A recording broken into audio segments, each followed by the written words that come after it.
Friends, नमस्कार। मैं doctor Nalin Kumar Suri आज एक नए वीडियो में आपका स्वागत करता हूं। चलिए आज जानकारी शेयर करते हैं कि ऐसे लोग देखिए बहुत ज़्यादा पैनिक में हो गए हैं जिनके मोहल्ले में मान लीजिए कोविड-19 का इन्फेक्शन हो गया या उनकी गली में इन्फेक्शन आ चुका है या पड़ोस में इन्फेक्शन हो गया है और साथ ही साथ कुछ लोगों के जिनके घर में ही इन्फेक्शन हो गया है, कोविड-19 कन्फर्म हो चुका है, तो वो लोग बहुत डर जाते हैं, बहुत घबरा जाते हैं। पहली बात तो ये है कि उन लोगों को डरने की कोई ज़रूरत नहीं है। ये जानलेवा ज़रूर है, लेकिन इतना नहीं कि सभी की जान ले जाएगा। केवल ये उन लोगों के लिए खतरनाक हो जाता है, जिन लोगों के घर में या उनको खुद जो है उन्हें कोई ऐसा गंभीर रोग लगा हुआ है, जैसे कोई डायबिटीज़ का मरीज़ है और वो अनकंट्रोल्ड डायबिटीज़ है। दूसरी बात, या किसी की किडनी ही फेल हो गई हैं या हार्ट का ही उन्हें कोई ऐसा फेलियर केस है, हार्ट फेलियर की कंडीशन है या हार्ट अटैक ऐसा हो चुका है, उसकी एफिशिएंसी बहुत कम हो चुकी है हार्ट की पंपिंग की, या उनके फेफड़ों में दमा की शिकायत है जिसकी दवाइयाँ ऐसी चल रही हैं, जो स्टेरॉइड्स हैं या और कुछ ऐसी दवाइयाँ चल रही हैं जिससे कि उनका सांस जो है अभी पूर्ण रूप से ठीक नहीं बन पाता है, या उनको कोई लिवर का ऐसा रोग है जो हेपेटाइटिस हुआ हुआ है या पीलिया हुआ हुआ है, या कोई कैंसर का ऐसा गंभीर रोग है, टर्मिनल स्टेज में वो पेशेंट है, या किसी की इम्यूनिटी वैसे ही बहुत डाउन है या किसी वजह से उनकी स्टेरॉइड्स बहुत हाई डोज में चल रही हैं, तो उन लोगों को ज़रूर डर के रहना होता है, उनके लिए ज़रूर खतरा होता है। बाकी आम पब्लिक के लिए ये कोविड-19 इन्फेक्शन ज़्यादा नुकसान नहीं देता है। ये आम तौर पे सारे लोग ठीक हो जाते हैं। जैसे कॉमन कोल्ड होता है, फ्लू होता है, इन्फ्लुएंजा होता है, इसी प्रकार से सब लोगों की तो देखिए इन्फ्लुएंजा में भी डेथ नहीं होती, फ्लू में भी डेथ नहीं होती। तो इसी प्रकार से कोविड-19 से भी इतना ज़्यादा पैनिक होने की ज़रूरत नहीं है कि ये अगर हमारे मोहल्ले में आ गया या हमारे पड़ोस में आ चुका है, अब तो हमारे लिए खतरे की घंटी बज चुकी। आप बिल्कुल नॉर्मल रहिए, जैसे आप काम अपने सारे करते थे वैसे करते रहिए। हाँ, प्रिवेंशन ज़रूर रखनी चाहिए, मास्क आप लगा के रखें, सोशल डिस्टेंसिंग मेंटेन करके रखें। साथ ही साथ ये जो है हाथ अपने धोते रहें, हमेशा पानी गर्म पीते रहें और साफ़ सफाई का खूब अच्छी तरह ध्यान रखें। अब देखिए ये इसलिए मैं दोबारा बताता हूँ, ऐसे हमने और वीडियोस में भी चर्चा की है कि ये इन्फेक्शन जो होता है ये ड्रॉपलेट इन्फेक्शन होता है, और ये जो है ये वायरस हमेशा लिविंग ऑर्गेनिज्म में ज़्यादा रह सकता है, और ये आम तौर पे जितनी अन्य जगह हैं, जैसे कोई भी सामान चारों तरफ पड़ा हुआ है, नॉन लिविंग कोई भी चीज़ है, तो उसमें ये वायरस 8 घंटे अधिक से अधिक रह सकता है। और आजकल तो वैसे ही गर्मी बहुत पड़ रही है, तो ये वायरस जो है जहाँ पर भी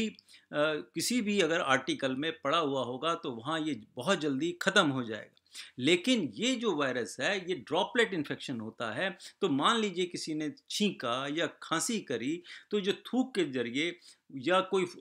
फुहारा सा जो हवा का छूटता है तो उसमें ये वायरस जा सकता है, और इसकी जो पहुंच है वो जो जब आप खांसेंगे या छींकेंगे तो अधिक से अधिक आपकी जो प्रेशर जो आएगा वो केवल मैक्सिमम टू मैक्सिमम 3 मीटर तक जा सकता है। उसके अलावा इसका आगे पहुंच नहीं होती, और जो भी ड्रॉपलेट्स आते हैं वो धीरे धीरे धीरे फिर ग्रेविटेशनल फोर्स की वजह से ज़मीन पर आ जाते हैं और हवा में बने नहीं रहते। हाँ, ये फिर मैं कहता हूँ जहाँ पे बहुत ज़्यादा क्राउडेड एरिया है,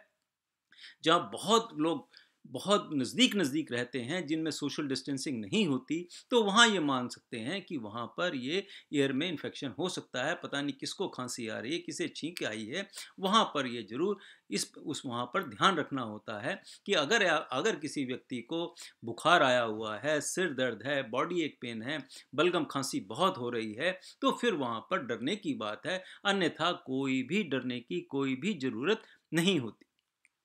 और हमेशा देखिए दूसरी बात करते हैं कि जो छोटे बच्चे होते हैं, ये भी अक्सर बात पूछी जाती है कि छोटे बच्चों को क्या हम मास्क लगाएं या ना लगाएं। देखिए इतने छोटे बच्चों को, जो बहुत छोटे बच्चे होते हैं, 2 साल से उम्र कम होती है, वहाँ मास्क नहीं लगाना चाहिए क्योंकि उन्हें फिर सांस लेने में दिक्कत आएगी। लेकिन हाँ, अगर आप उसका साफ सफाई का ध्यान रखें, उसकी मतलब हर प्रकार से कोई से ज़्यादा छुए नहीं, कोई उससे किस ना करे, कोई छाती से ज़्यादा ना लगाइए, ये बातें जरूर ध्यान में रखनी होती। फिर देखिए अगर मान लीजिए आपके घर में ही ऐसा कोई केस है और उसमें क्या करना है, और अगर आपने कंफर्म कर भी लिया है टेस्ट कराकर, और या टेस्ट नहीं भी कराया और आप देखते हैं कि उन्हें बुखार आ चुका है, सिर में दर्द है, बॉडी एक पेन है, खांसी बहुत हो रही है, तो प्रिवेंटिव साइड को ध्यान में रखते हुए आप उन्हें क्या करें, अलग कमरे में रखिए, उनके खाने के बर्तन अलग कर दीजिए, उनके पहनने के कपड़े अलग कर दीजिए, उनकी साफ़ सफाई अलग करेंगे, उनके लिए बाथरूम अगर अलग से है तो उसका इस्तेमाल करें, नहीं तो बाथरूम के जितने हैंडल्स हैं, जितनी भी टूटियां हैं, उनकी साफ़ सफाई रखें, उसमें से उसे अच्छी तरह सैनिटाइज कर दें, साबुन के पानी गर्म पानी से धोते रहें। तो इस प्रकार की सावधानी बरतनी होगी।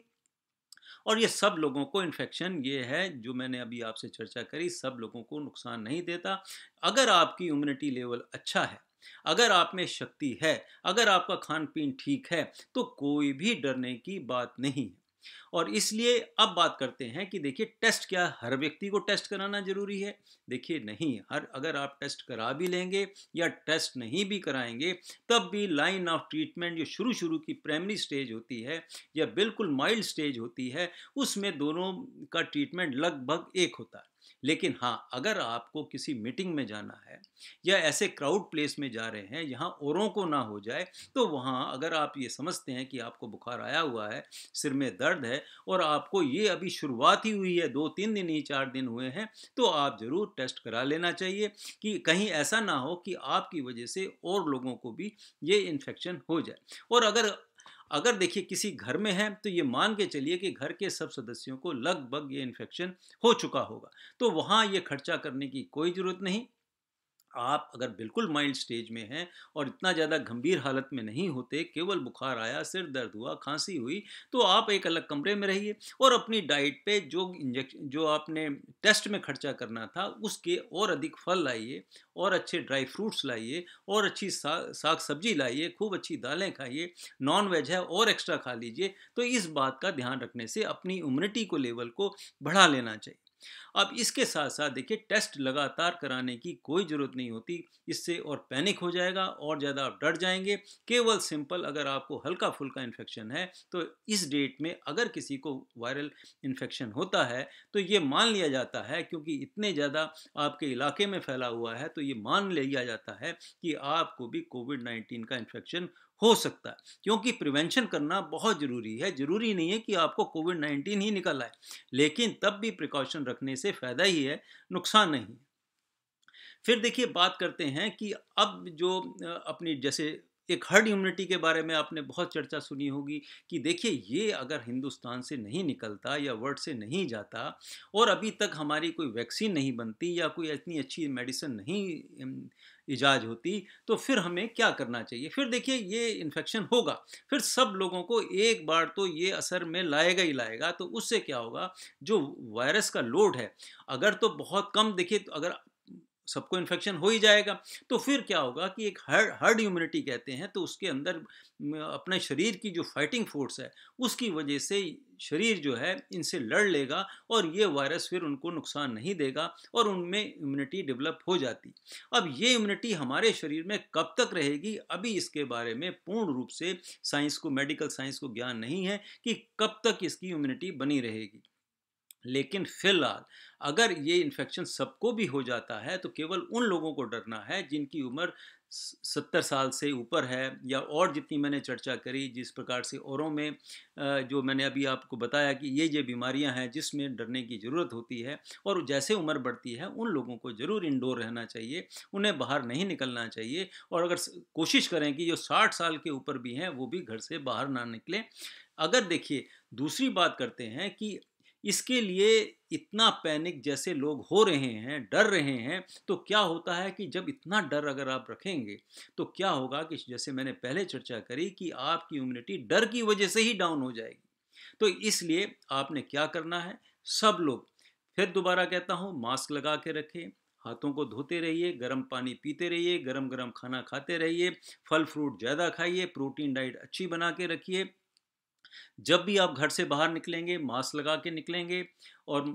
इसके ऊपर मैंने एक अलग एक चर्चा कर रखी है कि मास्क कैसे लगाना है, किस प्रकार से लगाना है, कैसे क्या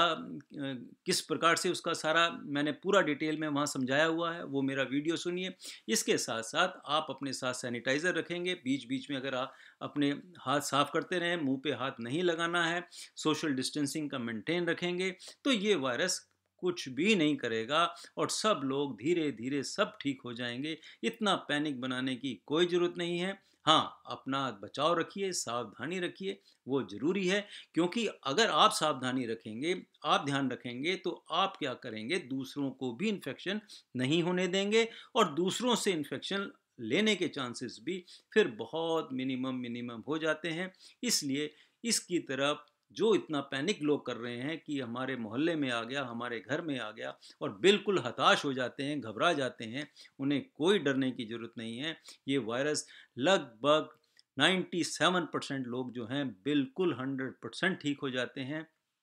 इसलिए